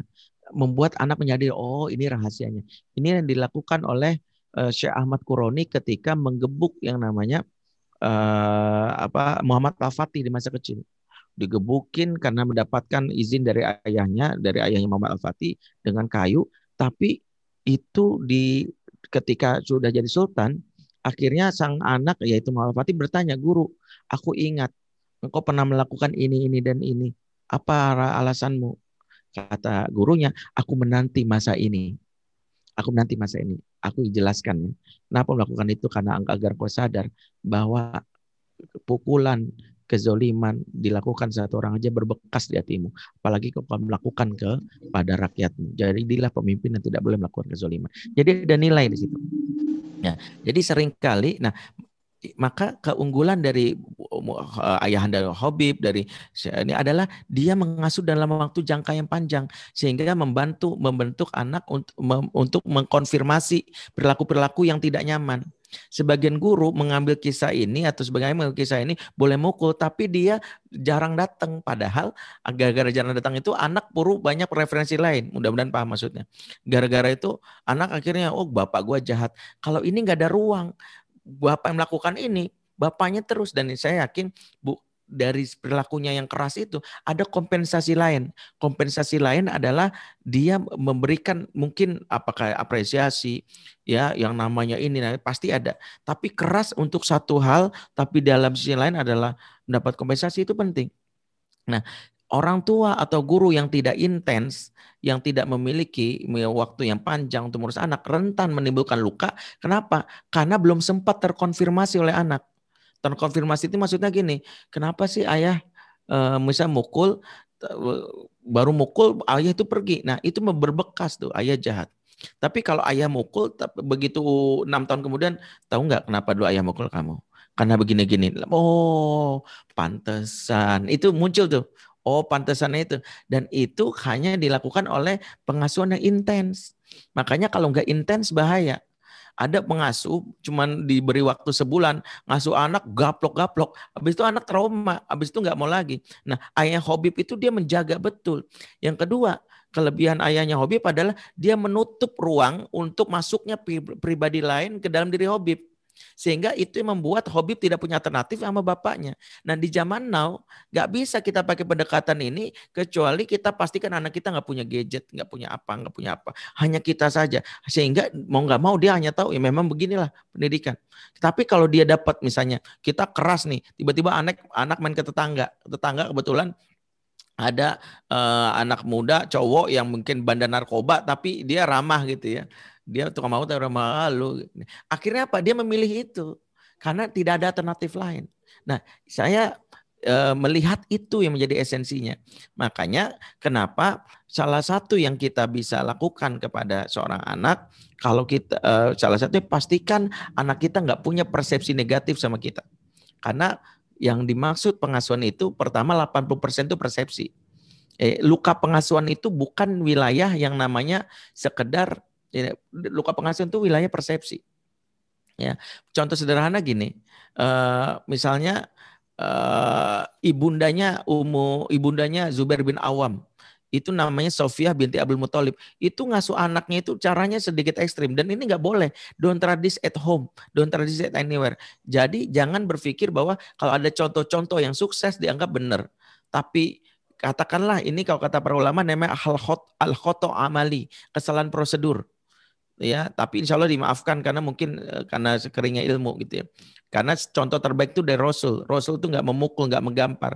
Jadi kalau ada istilah, ada ortu menggampar sukses, jangan jadikan itu sebagai karena pendidikan Islam itu tidak berujung ke sukses, tapi sesuai dengan fitrahnya saja.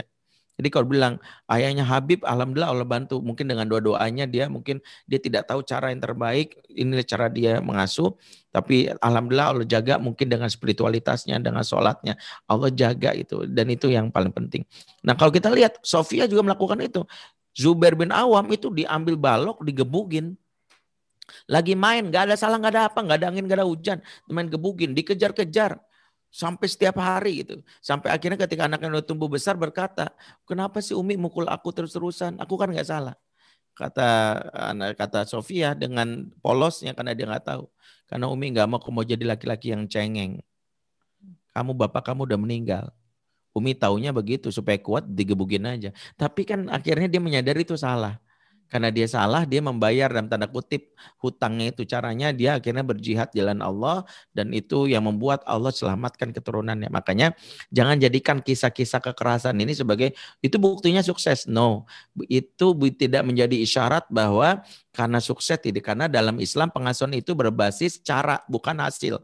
Cara itu yang diajarkan dalam Islam. Jangan hasil. Hasilnya baik ya, walaupun caranya salah belum tentu bebas hisab. Ya, misalnya anak bapak hafal Quran, caranya gimana? Saya tabokin tiap hari ke dinding. Pokoknya baca, kalau perlu. Anaknya hafal Quran, alhamdulillah. Tapi nanti di akhirat dihisap caranya itu. Caranya dihisap. Ya, dia caranya dihisap. Ya, apalagi sengaja itu caranya dihisap. Makanya caranya saja yang paling penting. Caranya sesuai dengan syariat atau tidak. Tapi kalau hasilnya tidak sesuai syariat, tidak sesuai harapan, maka berlakulah di sini innaka la tahdi man ahbabta walakinallahu yahdi may yasha. Kamu enggak bisa ngasih hidayah sama orang kamu sayang. Allah lah yang ngasih hidayah. Allah yang ngasih hidayah. Jadi kita tuh hanya berusaha saja. Maka Nabi Nuh itu ngajak anaknya itu yang penting penuhi caranya saja. Anaknya dalam keadaan kepepet masih mengatakan apa? Ya bunaya. Bayangkan anaknya kafir, ngeselin, masih dipanggil panggilan sayang. Kalau Allah mau mungkin Nabi Nuh manggil kesel gitu. Dasar anak gak tahu diri. Wahai anakku sayang. Karena Allah menilai inilah salah satu amalan soleh Nabi Nuh. Dalam keadaan anaknya baik, manggil sayang tuh biasa. Kita manggil sayang, manggil anak kan biasa tuh. Lagi hafal Quran, Masya Allah anakku sayang.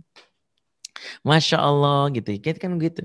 Tapi saat anak kita ini bisa nggak kita mengatakan, ya misalnya kalimat misalnya gitu ya, yang tetap terjaga gitu. Ya Nabi Nuh mengatakan, "Wa ya bunayya." Ini luar biasa.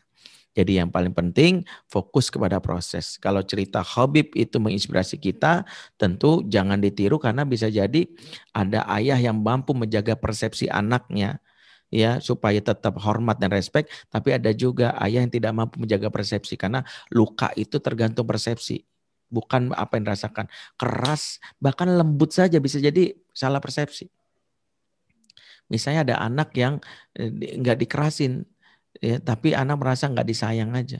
Papa kok nggak peduli banget sama aku. Itu yang dialami oleh anak-anak saudara-saudara Yakub kan.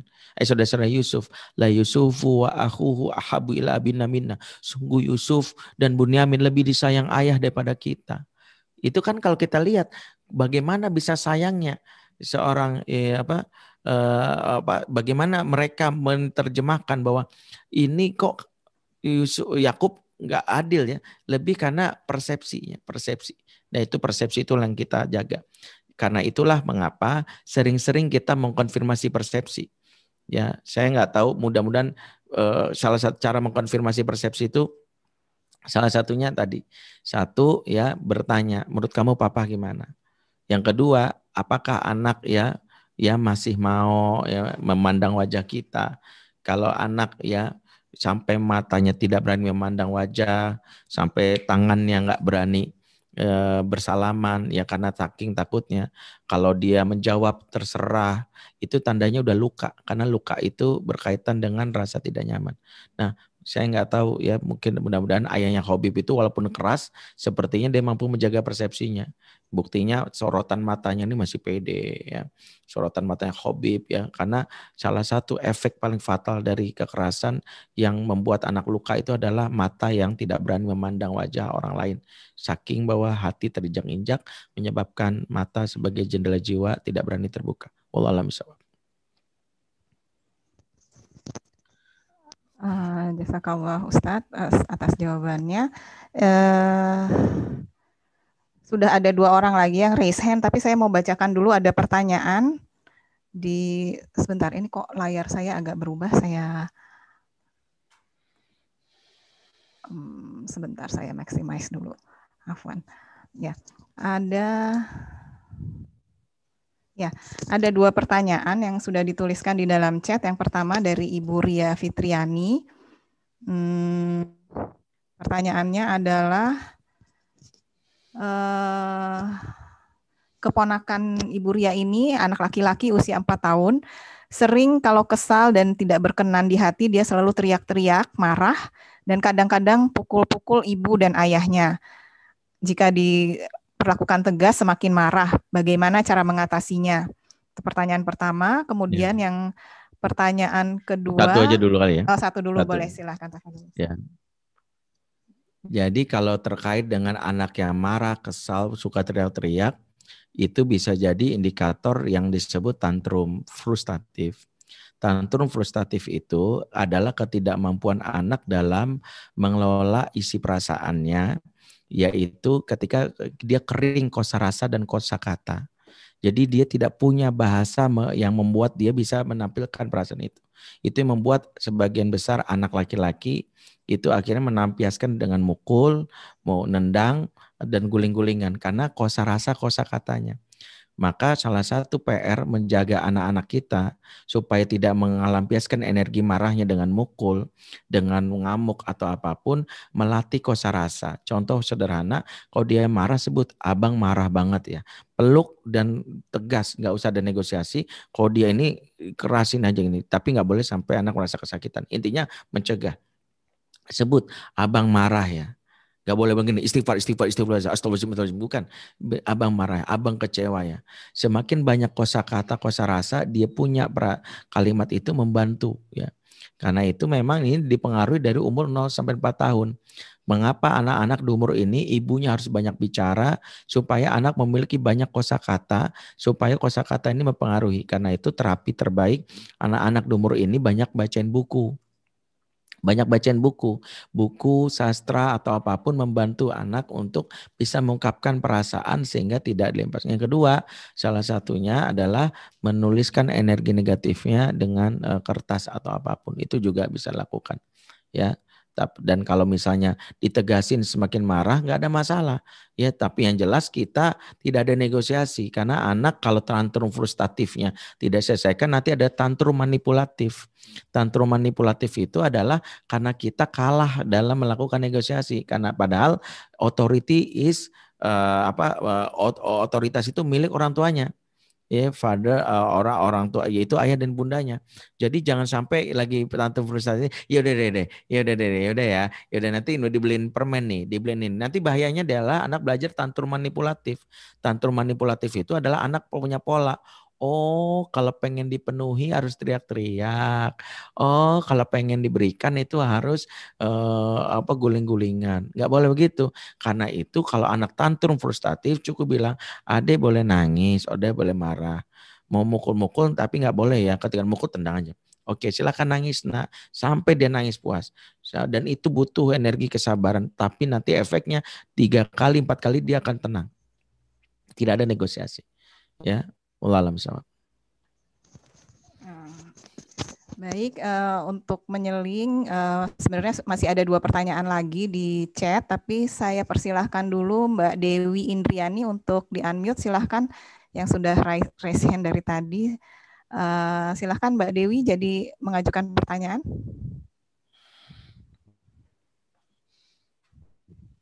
Mbak Dewi Indriani. Masih ada nggak Mbak Dewinya?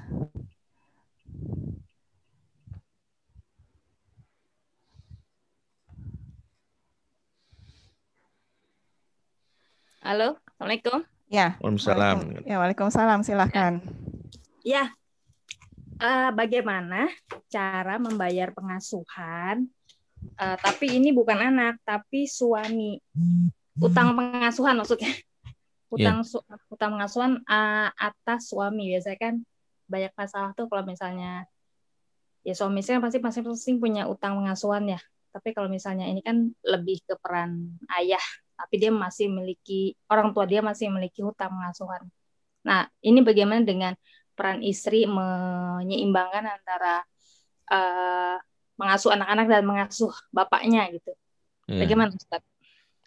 Iya, peran istri dalam Quran itu kan ada 3. Salah satunya sebagai hunna libasul lakum wa antum libasul lahun, ya, sebagai pakaian, bahwa membayar hutang itu yang sejatinya ada di dalam jiwa suami, salah satunya jadilah pakaian yang salah satunya memiliki fungsi ad-dif'u, yaitu menghangatkan. Jadi jangan sampai dia di cara bayarnya membuat dia menolak. Jadi fungsi kehangatan, sikap yang baik. Yang kedua, fungsi suami istri dalam Quran sebagai teman, wa sahibatihi wa banih. Jadi prinsipnya bukan kita lebih tahu atau dia, prinsipnya jangan bukan superior inferior.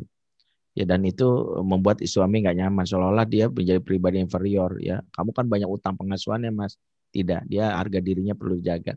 Salah satunya boleh kita belajar bareng, ajak terlibat, misalnya dia didampingi untuk beberapa hal yang bisa jadi bukan tidak bisa kita stimulasi. Misalnya, Mas ikut program ini enggak? Aku juga mau ikut, kamu bisa temenin enggak? Bisa. Itu bisa kita lakukan sebagai teman. Jadi jangan sebagai guru yang akhirnya dia merasa. Nah, yang ketiga, fungsi suami istri dalam surat At-Taubah 71, wal mu'minuna wal mu'minati ba'duhum awliya'u ba'din, laki mu'minat dan mu'minat sebagian mereka penolong bagi yang lain. Jadi penolong adalah salah satunya. Fungsi penolong itu bagaimana? Jika ada yang kurang, ada yang dirasa harus dilengkapi, lengkapi. Misalnya apa? Ketika ada situasi yang ketika ayahnya tidak terlibat, sementara saat itu harus dibutuhkan figur ayah, silakan ambil alih sehingga suami melihat contoh itu. Ya, nggak ada masalah. Ya, misalnya dalam situasi panik nih atau apa, ayahnya malah kabur. Di situ nggak apa-apa kita menolong. Tapi boleh kita tanyakan kepada suami. Nah, yang harus kita deteksi, apakah hutang yang disebut yang tadi disebutkan oleh penanya Bu Dewi ini itu berujung kepada luka atau tidak? Karena kalau hutang itu bisa dibayar, tapi kalau luka nggak bisa dibayar, harus dibasuh. Indikator luka gimana Ustadz? Ada 15 item, tapi saya nggak hafal ya. Ada di kelas sharing kelas kalau mau ikut, tapi yang saya ingat satu, dia dalam hal ini menjadi pribadi yang cenderung menarik diri dari aktivitas sosial. Ya, bukan introvert ya, menarik diri itu beda. Menarik diri itu adalah dia merasa minder dengan diri dia. Dia merasa nggak nyaman ya. Maka kalau kita lihat sorot mata itu yang pertama. Yang kedua, menjadi pribadi yang agresif, sulit menjalin ya, jadi menarik diri itu dari sisi diri dia, tapi yang kedua menjadi pribadi yang sulit menjalin namanya apa ya? Interpersonal skill. Orang lain itu seringkali dalam hal ini gak nyaman kalau ada dia. Itu juga disebut luka pengasuhan. Contohnya kalau dia itu di pertemanan, teman-teman bilang gak enak sama dia, rese orangnya, ngomongnya nyelekit. Itu luka. Kenapa luka? Karena dia hanya mengkopas apa sesuatu yang dia sendiri tidak bisa tolak waktu kecilnya. Ya, bisa jadi dia mendapatkan kalimat negatif. Nah, kalau luka ini ada, maka membasuhnya adalah namanya terapi cinta. Terapi cinta ini akan menimbulkan namanya pemaafan kepada apa yang dialami. Dia menerima dulu. Nah, itu mungkin nanti wilayah psikolog yang saya mungkin sarankan ke psikolog membahas ini. Tapi nama terapi cinta. Jadi kalau dia mengalami luka, terapi terbaik terapi cinta. Karena kalau dia cinta, dia menerima apa yang terjadi sama diri dia dan barulah dia mau mengobati apa yang luka selama ini. Indikator dari dia sudah menerima dari apa yang dia alami di masa kecilnya adalah memaafkan. Misalnya gini, ketika dia merasakan bahwa saya begini tuh karena bapak saya kasar, ibu saya tuh sering begini. Nah, ketika dia itu belum memaafkan, walaupun saya udah maafin, maaf itu nggak lisan. Indikator maaf itu adalah namanya hubungan yang nyaman. Salah satunya berani mendatangi, ngobrol nggak, kalau ditelepon kita antusias nelpon, itu namanya udah memaafkan ya. Jadi kalau ada kalimat gini, gue sih maafin ya, tapi jangan berharap seperti biasalah ya. Itu bukan memaafkan. Memaafkan dalam kaidah yang benar itu adalah benar-benar tidak ada bekas luka. Kalau itu masih ada luka, lisan doang tapi sakit masih ada. Nah, itu makanya itu harus disembuhkan. Nah, itu ada triknya dan ada tipsnya diajarkan dalam Quran. Ya, salah satunya yaitu tadi memaafkan itu bermula dari merasa dicintai, dan itulah peran istri. Peran istri membantu suami untuk merasa dia mendapatkan full of love ya, cinta yang banyak dan penuh sehingga mengguyur ya. Karena cinta itu akan mengusir ya rasa marah, sebagaimana firman Allah dalam surat Hud ayat 114, innal hasanat yudhibnas sayiat. Sesungguhnya al hasanat, kebaikan yang banyak, akan mengusir as-sayiat. Sayiat itu keburukan atau traumatis diusir dengan hasanat, kebaikan-kebaikan. Salah satunya adalah cinta yang banyak dari pasangan. Wallahu a'lam bishawab. Baik, sudah cukup menjawab ya kira-kira Mbak Dewi tadi pertanyaannya. Sebenarnya masih ada beberapa pertanyaan, tapi ini kebetulan saya sudah diingatkan oleh timnya Ustadz. Satu lagi pertanyaan masih boleh ya Ustadz ya.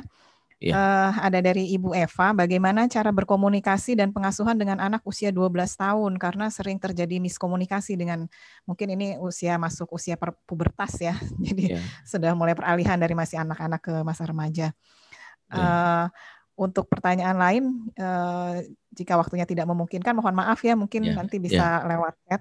Kemudian sebelum ini saya mungkin bacakan dulu, ada titipan ini untuk untuk program yang tadi disampaikan oleh Ustadz. Apabila yang berminat mengikuti bisa menghubungi nomor WA 0811 8077 748. Ya, baik. Silakan Ustadz untuk tadi pertanyaan dari Ibu Eva tadi, cara komunikasi dengan anak usia 12 tahun. Jadi memang begini ya, ketika berbicara tentang komunikasi, Allah sebutkan dalam surat berkaitan anak tuh dalam surat An-Nisa tadi ayat 9 yang kita bacakan di awal. Ternyata terapi terbaik mengatasi anak bermasalah itu dua. Pertama, falyattaqullah, bertakwa pada Allah. Ini memberikan sebuah pelajaran bahwa ujung-ujungnya yang pertama harus kita mulai itulah ketakwaan. Jadi jangan teknis dulu. Jadi kalau sekarang ada yang nanya kenapa sih anak saya sulit banget miskomunikasi. Miskomunikasi bisa jadi bukan karena masalah teknis, tapi masalah spiritualitas. Jadi karena Allah mencabut ikatan hati seperti firman Allah surat Al-Anfal 63. Wa allafa baina qulubihim, Allah menyatukan hati. Lau anfaqta ma fil ardi jami'a ma alafta baina qulubihim. Seumpama kamu mengumpulkan harta di muka bumi untuk menyatukan hati, ma alafta, enggak bakalan bisa. Walakin Allah alafa bainahum. Jadi kalau kita berbicara tentang kenapa sih miskomunikasi, itu salah satunya adalah karena berkaitan dengan yang namanya hak Allah dulu. Jadi periksa adakah kalau dulu Fudail bin Iyad tuh berkata begini dalam kitab Al-Bidayah wan Nihayah, ya la asyallah faraftu dzalika bi khuluqi himari wa bi khuluqi ahli wa bi khuluqi khadimi wa bi fa'ri fi baiti, ya. Sungguh aku bermaksiat kepada Allah dan dampak maksiatku ada 4, kata dia. Yang pertama, kendaraan yang suka mogok tuh, sampai dia aware banget kalau ontaknya, keledainya malas banget diajak bergerak. Kalau zaman now itu seperti mobil kita kok sering mogok.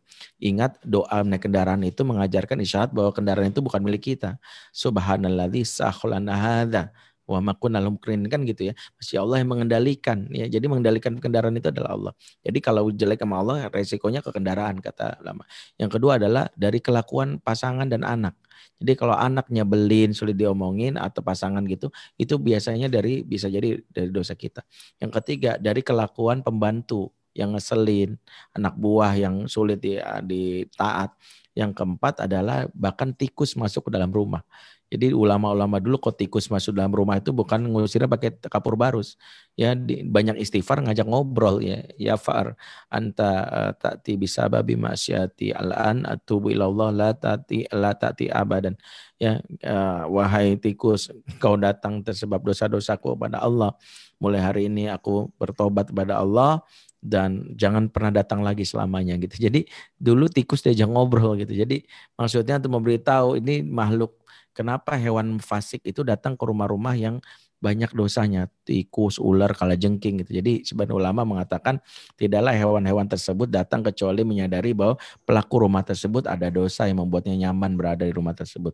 Ini berkata para ulama. Jadi memang kita evaluasinya spiritual dulu. Barulah terkait dengan yang disebut wal falyaqulu qaulan sadida. Yang kedua adalah ucapkanlah qaulan sadida. Nah, makna qaulan sadida ini dalam tafsir Al-Baghawi yang mau saya urai di sini adalah maknanya adalah as-shawab, perkataan yang tepat. Jadi makna tepat ini ada 3. Satu, tepat secara usia, makanya nanti kita pelajari tumbuh kembang anak. Ya, bahwa anak 12 tahun itu usia balik, maka mereka itu bukan lagi instruksi. Yang mereka butuhkan itu adalah coach, bimbingan. Di umur ini anak-anak bukan lagi ya instruksi tapi bimbingan. Bukan lagi dipaksa tapi dilibatkan.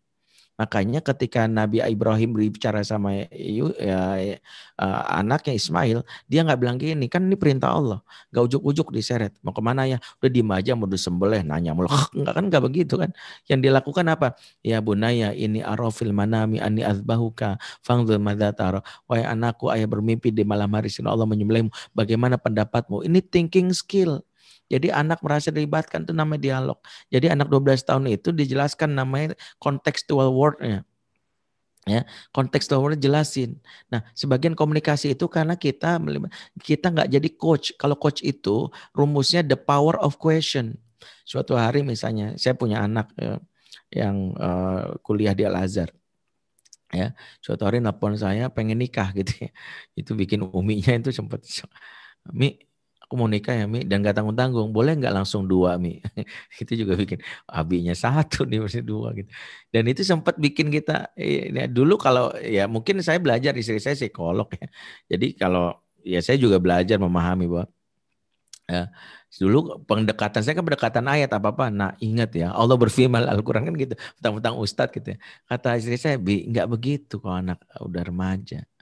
Justru kita jadi coach. Nah, Rasul saja ketika ada seorang anak muda izin zina, nggak bilang gini, zina kurang ajar kamu ya, falat taqrabu zina. Ini kan nggak keluar ayat gitu. Dan yang Rasul lakukan adalah bertanya namanya. Maka itu coach. Coach itu kekuatannya adalah the power of question. Makanya kita melatih dia untuk berpikir. Ya, itu yang lakukan Rasul. Ketika dia izin zina, Rasul nggak bilang gini, haram zina lagi. Terus mengatakan kalau adik-adik kamu gimana. Nah itu kita nanya, akhirnya saya terlatih itu. Sekarang setiap anak saya melakukan sesuatu, saya selalu bertanya dulu, the power question. Kira-kira nih Bang, misalnya ada anak saya nomor 2 itu. Dia bilang, tadi abis berantem Bi, sama ini aku tabok aja deh. Tabok, kenapa Bang? Dia megang kemaluan aku, itu kan pelecehan, aku tabok aja dia gitu. Terus saya bilang gitu, biar kira-kira kenapa ya Bang ya dia megang kemaluan abang? Ya nggak tahu dia, mungkin dia bercanda kali. Oke, misalnya Bang ada orang bercanda melakukan kesalahan, mukul abang bercanda nih, abang dipukul, abang terima nggak? Ya kalau aku benar salah aku terima, tapi kalau main pukul aja aku balas. Nah kira-kira gimana? Jadi namanya coach. Jadi kita nih bukan yang selalu apa-apa tuh selalu nggak boleh begitu ya. Ingat ya, seorang muslim nggak begitu juga. Karena anak-anak yang dia terlatih, coach jadi nggak berlatih. Itulah kurang lebih seperti itu. Jadi, nah ini ada tepat yang namanya tepat usia. Ada lagi namanya tepat jenis kelamin. Ya tepat jenis kelamin, yaitu laki-laki dan perempuan berbeda. Walisadaka lukal untha. Makanya kami punya sharing class namanya mendidik anak laki-laki, ada mendidik anak perempuan karena memang berbeda. Nggak boleh disamakan. Kalau disamakan pasti salah satu rusak atau dua-duanya rusak. Yang berikutnya tepat secara konteks. Ya, tepat secara konteks ya. Saat lagi sedih cara ngomongnya gimana, saat lagi happy cara ngomong gimana. Jadi kalau kita nggak pas bahaya itu. Kurang lebih seperti itu ya. Wallahu a'lam bishawab. Ya, alhamdulillah sudah terjawab ya barusan dari Bu Eva ya pertanyaannya. Jadi ternyata yang penting itu memang adalah diskusi untuk melatih thinking skill dari si anak ya Ustadz ya. Karena waktu sudah hampir menuju pukul 11.30, mohon maaf bagi beberapa penanya yang belum sempat tersampaikan pertanyaannya. Mudah-mudahan ada kesempatan di lain waktu ya Ustadz. Atau Ustadz masih bersedia satu pertanyaan lagi atau disudahi untuk lain waktu? Seharusnya jam 11 karena ini anak saya udah nunggu tadi. Ada janji. Ya, afwan Ustadz. Baik, sama-sama kita akhiri acara ini dengan membaca hamdalah. Alhamdulillahirrahmanirrahim. Kita baca istighfar sama-sama ya. Astagfirullahaladzim, astagfirullahaladzim, astagfirullahaladzim. Saya mohon kesediaan Ustadz sebelum acara ini ditutup, mohon kesediaannya untuk membacakan doa penutup yang ya paling tidak untuk menutup pertemuan ini sehingga bisa memberikan keberkahan yang lebih baik lagi bagi kita. Baik. Auzubillahi minasyaitonir rajim. Bismillahirrahmanirrahim. Alhamdulillahirabbil alamin. Hamdan syakirin, hamdan na'imin, hamdan yuafi ni'amahu wa yukafi mazida. Ya Rabbana lakal hamdu kamin bagi li jalal wajhikal karim wa azimi sultanik. Allahumma shalli ala sayyidina Muhammad wa ala sayyidina Muhammad. Ya Allah, ya Rabbana, Engkau yang Maha menyaksikan, Engkau Maha melihat, Engkau Maha tahu bahwa kami hadir dalam kajian ini semata-mata ingin meningkatkan kualitas diri kami sebagai orang tua. Kami akui ya Rob bahwa kami bisa jadi bodoh terhadap ilmu pengasuhan. Banyak dosa dan kesalahan kami yang merusak fitrah kebaikan anak-anak kami. Kami seringkali melontarkan kata-kata yang bisa jadi akan membunuh fitrah kebaikan anak-anak kami. Bisa jadi ada sikap-sikap kami yang salah di hadapan-Mu dan kami takut beratnya hisab di yaumil qiyamah nanti, di mana Engkau akan menanyakan apa-apa yang telah kami lakukan untuk anak-anak kami. Sungguh kami berlindung padamu dari ketidakmampuan menjawab pertanyaan di yaumil hisab nanti.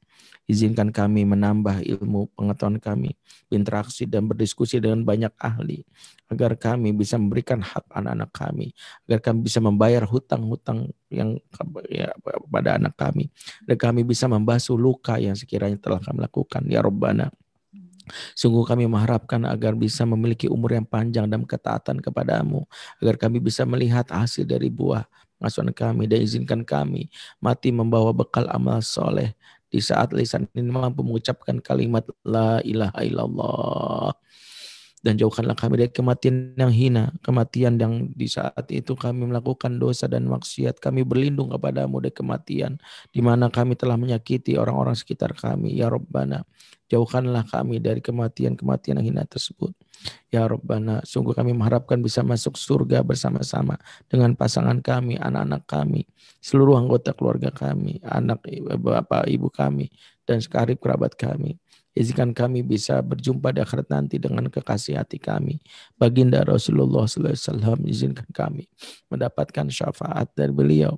Izinkan kami di mana kami hidup di dunia ini bisa membela agama kami, membela dari penistaan. Ya Allah, berikanlah pelajaran kehinaan kepada orang-orang yang telah menghina Nabi kami yang tercinta.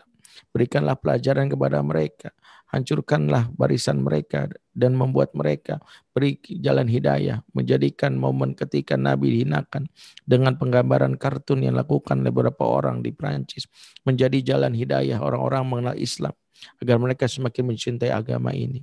Agar orang-orang yang memiliki niat busuk untuk menghancurkan agama ini, Engkau yang menyelesaikannya ya Rabbana. Rabbana hab lana min azwajina wa dzurriyyatina qurrata a'yun waj'alna lil muttaqina imama. Rabbana fil lana wa liwalidina warhamhum kama rabbawna shighara.